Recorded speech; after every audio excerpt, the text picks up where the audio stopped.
Welcome to the Banker Lamp. Please enjoy the video. In this video, I will explain how to make Trinidadian coleslaw. First, you'll need to finely shred about 1 pound of green cabbage and 1 medium carrot. Next, dice 1 small onion very finely. The key to this recipe is the texture, so make sure your vegetables are cut uniformly. This combination forms the base of our delicious, vibrant coleslaw, ready for the unique dressing that sets it apart.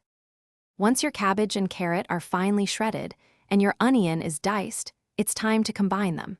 Place all the prepared vegetables into a large mixing bowl.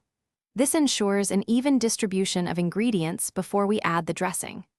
The crispness of the fresh vegetables is crucial for that authentic Trinidadian crunch, so avoid overprocessing them. We want distinct textures in every bite. Now for the heart of our Trinidadian coleslaw, the dressing. In a separate bowl, whisk together 1 cup of good quality mayonnaise, 2 tablespoons of yellow mustard, and 1 tablespoon of white sugar. Add 1 teaspoon of white vinegar for a subtle tang. Finally, season with a half teaspoon of salt and a 1/4 teaspoon of black pepper.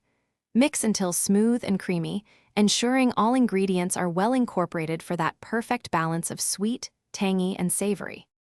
With your dressing ready, it's time to bring everything together. Pour the creamy dressing over your bowl of shredded cabbage, carrots, and onions.